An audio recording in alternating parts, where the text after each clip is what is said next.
Bismillahirrahmanirrahim. Assalamualaikum warahmatullahi wabarakatuh. Waalaikumsalam warahmatullahi wabarakatuh. Saya Marwati dari SD Impres Limpa, merupakan calon guru penggerak Angkatan 6 Kabupaten Pasangkayu.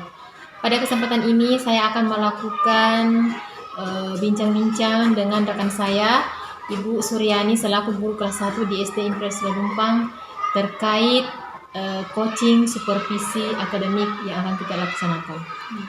Selamat pagi, Ibu. Ya, selamat pagi. Bagaimana kabarnya hari ini? Alhamdulillah. Ya, alhamdulillah. Pada kesempatan ini kita akan melakukan bincang-bincang terkait dengan supervisi akademik yang akan kita laksanakan. Dalam kegiatan ini, Ibu, sebelumnya saya jelaskan bahwa akan ada 3 tahap.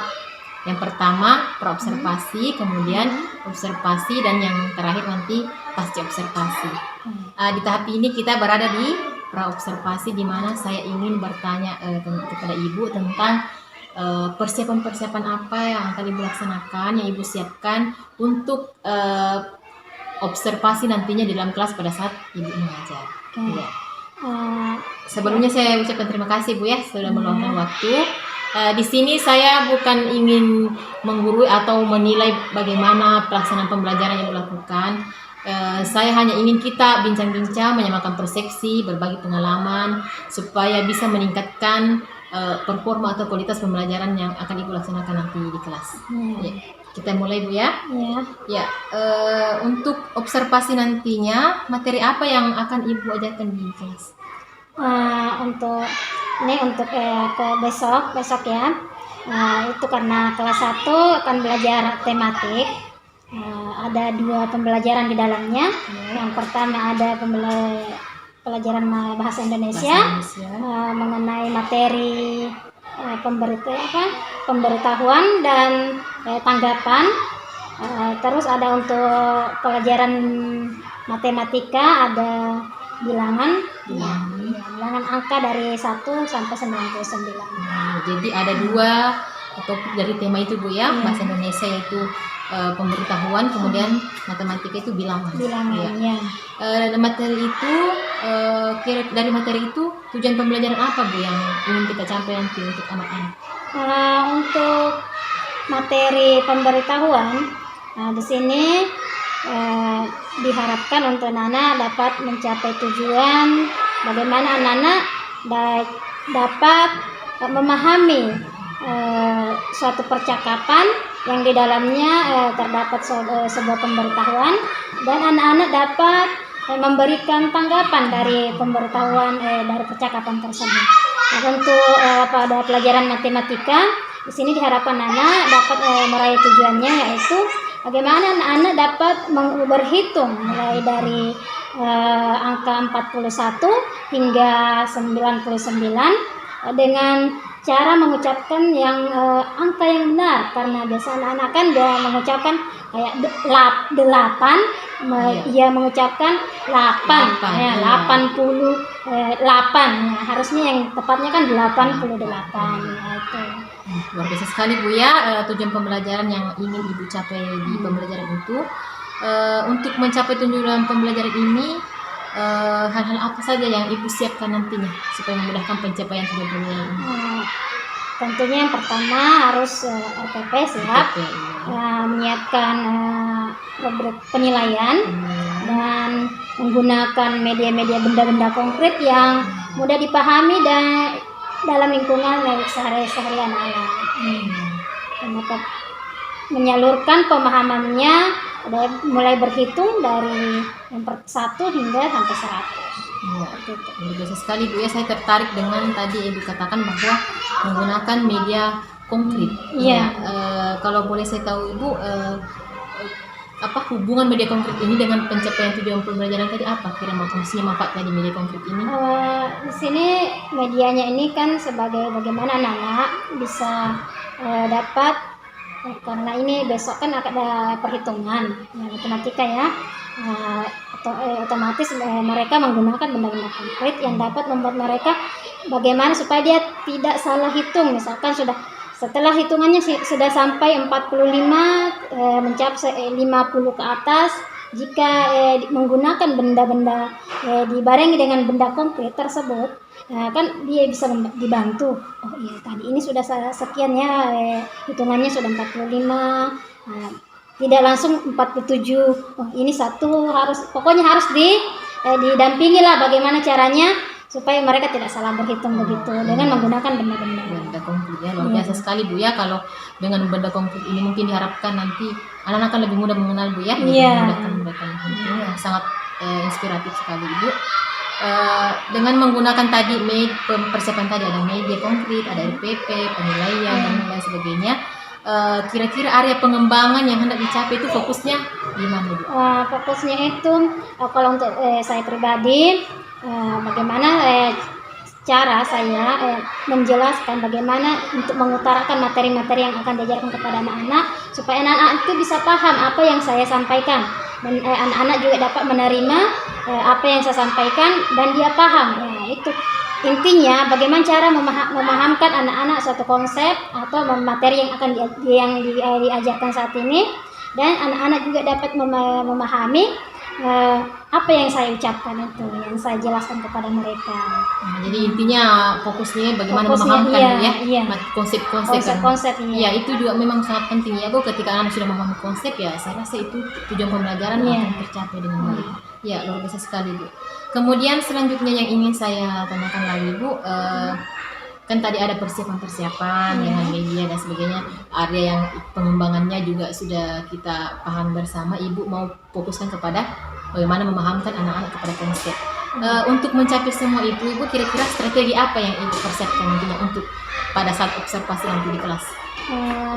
Mungkin ini karena untuk anak kelas 1 ya, yang terutama mereka yang lebih fokusnya lebih ke bermain daripada fokus untuk menangkap konsep-konsep yang akan diberikan. Jadi mungkin untuk membantu itu bagaimana cara anak-anak memahami konsep yang akan diberikan, mungkin melalui dengan metode bermain begitu, seperti belajar sambil bermain, berhitung sambil bermain seperti itu. Oh, jadi strategi yang Ibu terapkan nantinya salah satunya lah metode permainan. Ya, saya rasa ini sangat bagus juga Bu ya, karena mengingat Ibu kan mengajar di kelas 1 ya. Saya bayangkan itu bagaimana anak-anak itu di kelas, dalam kelas, di luar, pasti dalam pikirannya itu fokusnya bermain. Kan mereka ingin selalu bermain. Walaupun masanya sambil belajar, mereka juga ingin sambil bermain. Jadi untuk sesuai dengan kondisi anak Bu ya. Jadi Ibu memilih metode bermain karena berdasarkan kondisi anak, minat mereka juga, kemudian kesiapan belajarnya. Jadi cocok sekali Bu ya untuk anak kelas 1 Ibu terapkan metode bermain supaya sesuai dengan kondisi anak-anak itu. Ya, luar biasa sekali Bu ya. Terkait apa yang akan Ibu lakukan nanti di pembelajaran di kelas pada saat tahap observasi. Ya, mungkin itu saja yang sempat saya tanyakan pada kesempatan ini Bu. Terima kasih sudah meluangkan waktu. Terima kasih sudah ingin berbagi dengan saya terkait persiapan Ibu nantinya di tahap observasi. Ya, demikian. Assalamualaikum warahmatullahi wabarakatuh. Waalaikumsalam warahmatullahi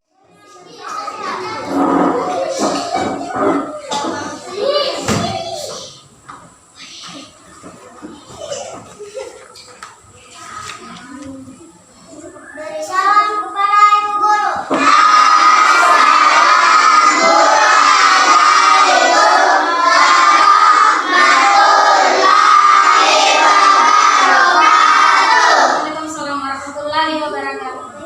Duduk kembali.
pemberitahuan dan tanggapannya. Yang kemarin sudah pernah kan? Sudah. Oke, nah hari ini kita akan kembali belajar mengenai kalimat Saki dengan Nafla. Apa yang kita bisa bagi-bagi ngobrolnya sama teman yang lain karena ibu guru juga. Ya, asik ngobrol berdua. Oke, latihannya mau ibu guru minta sedikit latihannya ya. Jangan dulu ngobrol. Ada waktunya kita ngobrol, ada waktunya kita ngobrol di sini. Oke. Nah, hari ini kita akan belajar kembali mengenai kalimat atau ungkapan pemberitahuan dan bagaimana tanggapan dari kalimat pemberitahuan tersebut. Kemarin sudah belajar kan? Ya, hari ini kita mau permantap lagi. Kalian masih ingat tidak itu pelajaran yang kemarin? Nah, kalau begitu ibu guru mau tes dulu. Yang bagaimana lagi itu dibilang susuilah. Yang misalkan seperti itu, itulah dibilang tanggapan. Ya sama nih kayak Siti ini. Kalau saat namanya bilang besok akan ada kerja bakti. Terus jawaban kalian seperti apa kira-kira? Saya pernah di pasar. Iya? Saya pernah di pasar beli ikan. Berikan. Iya. Coba cocok tidak itu dengan tanggapannya mama itu bilang besok akan ada kerja bakti. Tanggapannya kalian bagaimana? Membeli gula. Ya, coba lihat itu Siti, ya titik-titik. Ibu pasti akan menyiapkan makanan. Setidaknya sore. Kan tuh, ya kan? Lihat ini ya. Besok akan ada kerja bakti. Terus titik-titik. Ada jawaban di sini. Ibu pasti akan menyiapkan makanan. Kira-kira ini Siti ngapain di sini titik-titik ini? Sama kadang-kadang tadi. Ya, tanggapannya pasti mungkin senang. Sore, karena besok pasti mama akan bikin makanan yang banyak untuk orang bersama ibunya. Dia membeli kelereng, membeli banyak kelereng. Nah, hari ini kita mau hitung berapa banyak kelereng yang dia beli Sahir di pasar. Sahir bisa hitung kelerengnya Sahir? Maju begitu?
orange-nya.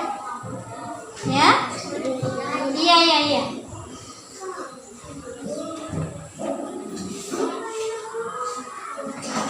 Pandi. Tolong perbaiki saya. Ya. Bismillahirrahmanirrahim. Assalamualaikum warahmatullahi wabarakatuh. Waalaikumsalam warahmatullahi wabarakatuh. Ya, saya Marwati dari SD Presiden Umpang. Saya merupakan calon guru penggerak angkatan 6 Kabupaten Pasangkayu. Pada tahap ini kita melanjutkan observasi yang pernah kita lakukan, di mana sebelumnya kita sudah melakukan tahap observasi dan hari ini kita akan melakukan pasca observasi. Ya, kembali saya akan berbincang dengan rekan saya Ibu Suryani terkait hasil dari observasi yang kemarin telah kami lakukan. Baik Ibu, kita mulai berbincang-bincang. Ya. Pada tahap ini kita akan coba merefleksi hasil dari pembelajaran kemarin yang tahap observasi. Ya, dari pembelajaran kemarin yang dilakukan terkait dengan tujuan pembelajaran yang kemarin sudah kita paparkan, kira-kira bagaimana keterkaitan pembelajaran kemarin dengan pencapaian tujuan pembelajaran? Refleksinya seperti apa itu? Terkait dari tujuan yang kemarin yang saya paparkan kemarin itu, seperti di mana tujuan pembelajaran yang akan dicapai kemarin itu terutama seperti bagaimana anak-anak bisa memahami suatu percakapan yang menunjukkan suatu kalimat pemberitahuan dan bagaimana menanggapi dari kalimat pemberitahuan tersebut, dan selain itu tujuan yang akan dicapai anak kemarin itu bagaimana anak dapat berhitung bilangan dari 1 sampai 100 itu dengan dapat mengucapkan bilangan yang tepat dan benar seperti 8, bukan 8 tapi 8, dengan menggunakan bantuan media konkret. Kalau untuk pencapaian tujuan pembelajaran kemarin berdasarkan dari hasil rubrik penilaian yang saya lakukan, penilaian terhadap anak-anak kemarin itu alhamdulillah bisa dikatakan sampai mencapai 98%. Karena memang di kelas 1, di kelas saya ini ada masih sekitar 2 orang yang belum lancar membaca, yang masih tahap mengeja. Jadi mungkin karena kendala membacanya itu sehingga pencapaiannya itu ya mereka yang belum bisa capai. Jadi saya pikir alhamdulillah sudah 98% bisa tercapai dari tujuan tersebut. Ya, jadi dari sekian tujuan pembelajaran ini alhamdulillah secara klasikal itu 98%. Yang kurang itu memang yang dasar membaca sama bentuknya agak kurang Bu ya. Jadi indikator pencapaian itu bisa Ibu lihat dari hasil penilaian dengan rubrik yang ada ya. Oke. Kemarin kan fokus pengembangan Ibu itu bagaimana memahamkan anak-anak terhadap konsep yang akan yang diajarkan pada saat observasi. Ketika observasi kemarin, bagaimana Ibu melihat fokus pengembangan ini? Apakah memang terfokus di situ atau ada hal yang ada dalam pengembangan itu? Atau tercapaikah pengembangan khususnya memahamkan konsep ini? Ya sebenarnya ini bisa dibilang sudah tercapai ya, dari bagaimana hasil pembelajaran dari yang dicapai oleh anak-anak, nilai yang dia dapatkan menurut saya sudah tercapai, karena saat pembelajarannya meskipun ada beberapa bagian yang masih kurang yang perlu diperbaiki lagi. Bagaimana anak-anak paham itu apa yang dijelaskan. Alhamdulillah anak-anak sudah bisa paham itu. Saya juga pun melihat kemarin pada saat observasi itu, saya juga melihat bahwa anak-anak itu mulai fokus pengembangan itu sepertinya tercapai Bapak Ibu ya. Saya lihat anak-anak antusias, angkat tangan, berarti mereka itu dengan jawaban yang menurut saya ya sesuai untuk apa yang kita harapkan. Jadi saya pun melihat ternyata pengembangannya itu untuk memahamkan itu sepertinya yang rata-rata anak sudah bisa Bu ya. Rata-rata antusias angkat tangan, antusias menjawab. Artinya mereka sudah mulai paham. Ya, meskipun mungkin ya tetap kekurangan itu mungkin tetap ada ya, tapi secara garis besar saya melihat anak-anak itu rata-rata sudah mulai paham. Oke, terkait dari kekurangan itu ya, dalam pembelajaran itu memang biasa ada Ibu ya, karena kita kan ya bagaimana kondisi anak-anak, bagaimana dia kesiapannya belajar. Jadi kekurangan-kekurangan tadi yang Ibu sampaikan itu kira-kira untuk kedepannya sebagai rencana tindak lanjut sebagai perbaikan dari hasil evaluasi itu, apa kira-kira rencana tindak lanjut Ibu? Ini kalau menurut perencanaan saya ya, bagi yang sudah mencapai ini, yang sudah melebihi dari apa yang diharapkan, itu mungkin akan diberikan beberapa pengayaan untuk mereka. Bagaimana mungkin mereka akan diberikan beberapa pembelajaran yang lebih tinggi lagi porsinya. Sedangkan untuk bagi yang siswa yang belum bisa mencapai itu mungkin akan diberikan bimbingan seperti sebelum pulang, mungkin ada diberikan beberapa sekitar 30 menit sebelum pulang, terutama yang karena fokus yang kegagalan mereka itu adalah membacanya, mungkin ada pembimbingan membaca. Ya, jadi kalau saya mendengar tadi pernyataan Ibu itu luar biasa ya rencana tindak lanjutnya. Di mana ada anak-anak yang belum membaca, Ibu akan memberikan pembimbingan supaya nanti pembelajaran selanjutnya mereka juga bisa aktif seperti teman-teman yang lainnya. Ya. Biar tidak terlalu ketinggalan. Iya, betul sekali, Mbak. Apalagi bukan kelas 1 dasar-dasar itu memang sangat penting itu menunjang pembelajaran mereka. Ya. Untuk kedepannya strategi untuk pembimbingan ini seperti apa kira-kira yang dilakukan? Untuk pembimbingannya ya itu tadi seperti mengadakan pembimbingan sebelum pulang sekitar 30 menit sebelum pulang ya, bagi yang belum mencapai ya pembimbingan. Untuk pengayaan lanjutan itu biasanya karena ini kan kemampuan anak kelas 1 ada yang di atas memang sudah melebihi di atas, terlalu untuk porsi mereka itu sudah terlalu bisa sebanding dengan anak kelas 2. Kan ada yang tengah-tengah, sedang-sedang, kan ada yang paling bawah ya. Istilahnya tingkat kemampuan ya berjenjang ya. Tingkat kemampuannya yang masih homogen seperti itu. Jadi biasa kalau dia belajar berkelompok, terutamanya berkelompok, saya kelompokkan mereka itu bagaimana dalam satu kelompok itu mereka tidak kelompok ini semua pandai, kelompok kedua ini sedang-sedang, kelompok ini semua tidak pandai. Jadi dalam sekelompok itu dalam proses pembelajarannya saya gabung di mana ada yang memang benar-benar kurang, benar-benar bisa dan benar-benar sedang, itu saya gabungkan dalam kelompok. Kenapa? Karena supaya yang merasa yang kurang ini tidak merasa tertinggal dari teman-temannya yang sudah bisa, karena mereka kan akan dinilai secara berkelompok. Jadi yang bisa ini akan membantu temannya yang belum bisa itu. Iya.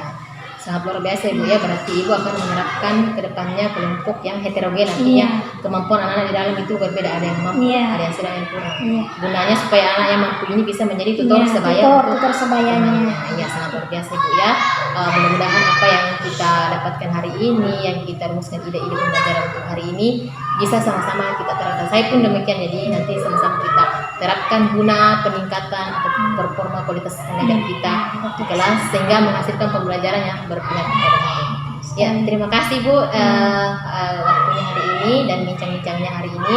Mudah-mudahan ke depan kita sama-sama bisa meningkatkan kualitas pembelajaran kita. Akhir kata, Assalamualaikum warahmatullahi wabarakatuh. Waalaikumsalam.